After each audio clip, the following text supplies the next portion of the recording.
Masih ingat dengan catatan si Roy? Sebagai dukungan kamu terhadap channel ini, silakan subscribe dan nyalakan lonceng notifikasi.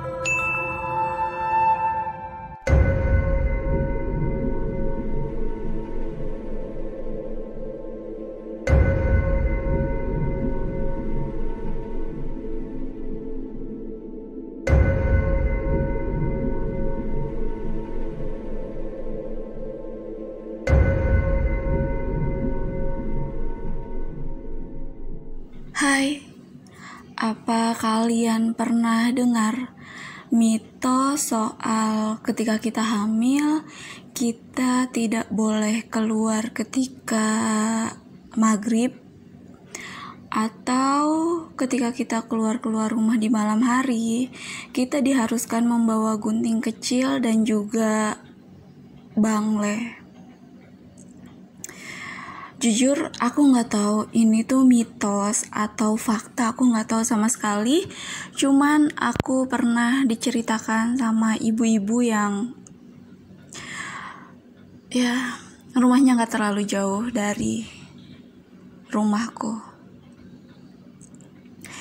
Jadi aku ini pendatang lah waktu itu di salah satu kota di Jakarta. Terus aku diceritakan lah sama salah satu ibu-ibu. Ngomong-ngomong, waktu itu anak-anak ngajinya lumayan jauh dari rumah. Jadi ada salah satu ibu-ibu yang rumahnya dekat pengajian. Terus ya biasalah ya, ibu-ibu ngobrol-ngobrol gitu sambil nunggu anaknya pulang ngaji. Aku diceritakan lah sama Ibu A. Jadi Ibu A ini tuh bilang, Bu, tahu nggak waktu itu di sini pernah rame-rame loh. Terus aku nanya, rame-rame apa Bu? Jadi ngomong-ngomong, di dekat tempat ngaji anakku itu nggak terlalu jauh ada pemakaman seperti pemakaman keluarga dan banyak rumah-rumah kontrakan gitu deh, dan lumayan padat.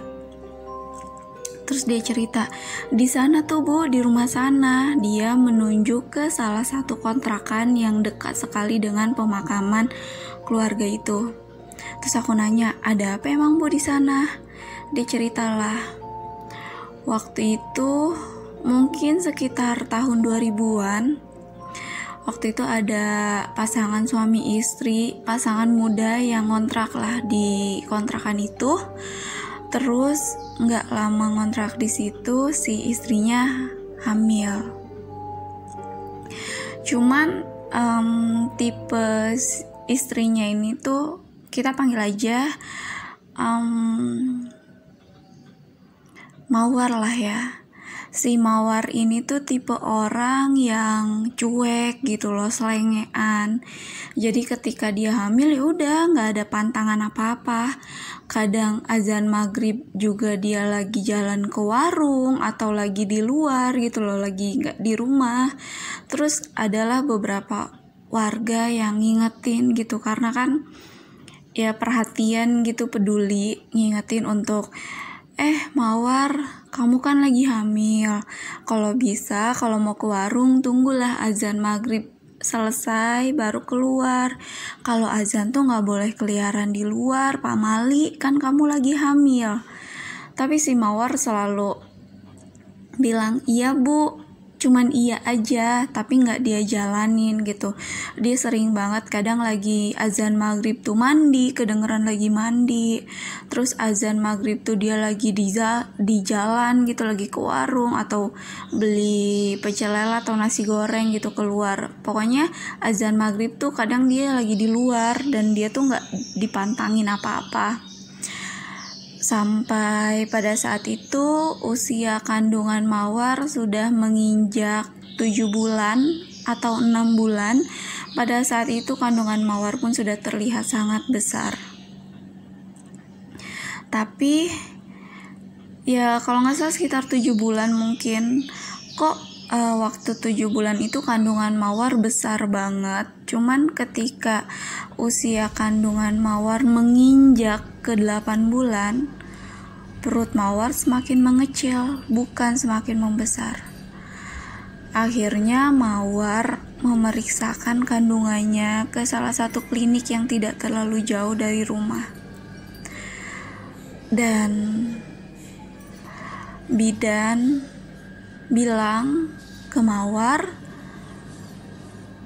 kalau kandungannya Mawar kosong, alias tidak ada janinnya sama sekali. Akhirnya Mawar dirujuk untuk periksa ke rumah sakit. Mawar pun periksalah ke rumah sakit. Dan benar aja, pas diperiksa ke rumah sakit ternyata perut Mawar kosong, tidak ada janinnya sama sekali.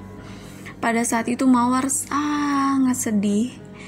Akhirnya Mawar dan suaminya mengadakanlah pengajian di rumah, mengadakan pengajian untuk janinnya yang sudah hilang, karena kan Mawar dan suaminya menganggap kalau janinnya atau calon bayinya ini sudah meninggal, karena kan sebelumnya ada gitu loh janinnya setiap kali USG. Diadakanlah pengajian. Pada saat itu Mawar mengundang 15 atau lebih ibu-ibu pengajian di rumah kontrakannya. Selesai pengajian, ibu-ibu biasalah ya keluar rumahnya Mawar gitu. Karena sendalnya juga pada berantakan di depan rumah, ya ibu-ibu sambil ngobrol-ngobrol sambil ambil sendalnya. Ketika itu tiba-tiba terdengar suara perempuan bersenandung seperti menidurkan seorang bayi. Dan ketika para ibu-ibu pengajian yang sedang pilih-pilih sendal di depan rumah itu, mereka semua melihat ada sosok seperti kuntilanak di atas genteng kontrakannya Mawar sambil menggendong bayi. Kuntilanak itu duduk menggendong bayi sambil bersenandung. Para ibu-ibu pengajian istighfar dan lari gitu aja. Mereka lari, ada yang pakai sendal, ada yang nggak pakai sendal. Pokoknya mereka udah kaget, udah ketakutan. Mereka semua lari aja gitu, bubar. Akhirnya setelah itu Mawar sering mengadakan pengajian di rumah kontrakannya. Dan tidak jarang beberapa warga laki-laki yang kadang mereka pulang kerja malam atau habis nongkrong terus pulangnya malam, terkadang mereka melihat sosok seperti kuntilanak atau seperti kain putih yang selalu terbang setiap malam mengelilingi rumah kontrakannya Mawar setiap malam menjelang subuh. Bahkan sering sekali terdengar suara tertawa perempuan, suara tangisan perempuan, dan juga gak jarang juga terdengar suara seperti anak ayam di malam hari. Dan kuntilanak itu masih terus terbang mengelilingi kontrakannya Mawar setiap kali malam menjelang subuh, sampai akhirnya karena Mawar pun ketakutan, akhirnya Mawar dan suaminya itu memutuskan untuk pindah kontrakan. Beberapa warga meyakini kalau bayi Mawar itu diambil oleh kuntilanak karena ketika Mawar hamil, dia kerap di maghrib dia mandi, kadang juga azan maghrib berkumandang dia keluar, dia nggak mengikuti pantangan-pantangan yang ada. Tapi balik lagi, itu bukan sebuah fakta, itu cuman asumsi beberapa warga situ. Cuman ya menurut aku sih, kita pun dari dulu diajarkan kok oleh para leluhur kita untuk jangan keluar rumah ketika azan maghrib berkumandang. Ya, untuk kalian yang tahu soal kejadian yang dialami Mawar ini, kenapa? Boleh kalian tulis komen kalian di bawah. Terima kasih banyak yang sudah mendengarkan kisah ini.